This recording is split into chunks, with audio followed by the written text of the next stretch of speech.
Thanks for joining us for another episode of Filmmaking Insights from 4D Legacy Studios. We appreciate you being with us and hope you'll subscribe to our YouTube channel, Filmmaking Insights, for more behind-the-scenes industry breakdowns. Today's conversation is going to dive into a massive shift in the world of independent cinema, the Sundance Film Festival's decision to relocate from Park City, Utah, to Boulder, Colorado starting in 2027. Yeah, that's not a typo. After more than 4 decades of snowy screenings and ski town charm, Sundance is packing up and moving on. So, what led to this seismic move? Why now? And what does this mean for Utah, Colorado, and the indie film world as a whole? Let's jump into it. You know, for years people have talked about whether Sundance had outgrown Park City. It's a cozy town, no doubt, but when you've got 70,000 people pouring in each January, and the town's full-time population is just over 8,000, it's tight. And let's be honest, lodging and venue capacity has been an issue for a while. Filmmakers have grumbled, press folks have grumbled, and even regular attendees have started asking whether the experience was worth the ballooning costs. Right. And that affordability thing? It's a big one. Sundance built its name as the People's Festival, raw, indie, experimental. But in recent years, it's been getting more and more expensive to attend, and the vibe has shifted. Independent filmmakers, the very people the festival is supposed to uplift, were getting priced out. Park City had become exclusive, and not in a good way. So when the Sundance Institute officially announced the move in March 2025, they framed it as a chance to evolve. Boulder, Colorado, is bigger, it's got the infrastructure, it's got the space to grow. But more importantly, it also reflects a cultural and political shift. I mean, Utah's conservative legislation, like that bill banning pride flags from government buildings, definitely clashed with Sundance's values of inclusion and artistic freedom. And while Sundance's leadership said politics didn't drive the move, let's just say the optics mattered. Boulder, on the other hand, is artsy, liberal, and much more aligned with Sundance's ethos. There's a creative community already in place, and the University of Colorado's presence adds academic and venue support. You can see why Boulder made sense, not just logistically but philosophically. And let's talk money for a second. Colorado made an offer Sundance couldn't ignore: $34 million in tax incentives over the next decade. That's huge. Utah scrambled to keep the festival with about $3.5 million and some local pledges, but it wasn't enough. Cincinnati was also in the mix, reportedly offering around $5 million, but Boulder had the full package: money, culture, accessibility, and a plan.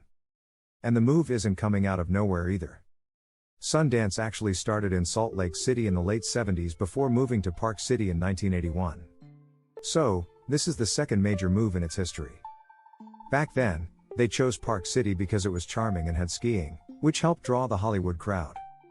But now, the festival has grown up. It needs room to breathe. Now here's what's interesting: Park City's economy is going to take a hit. In 2024 alone, Sundance brought in $132 million to Utah's GDP. That's not pocket change.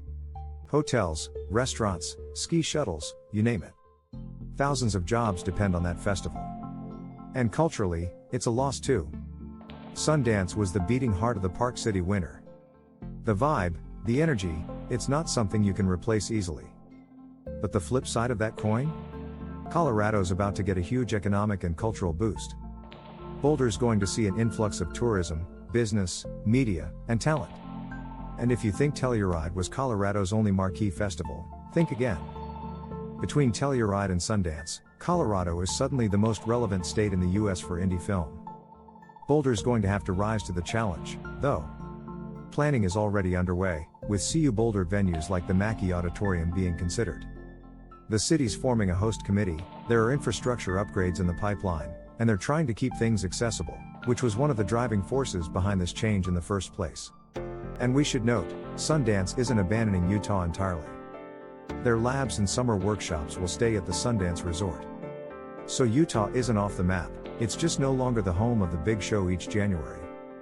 So let's zoom out a bit and ask the bigger question: where does Sundance sit in the global film festival landscape?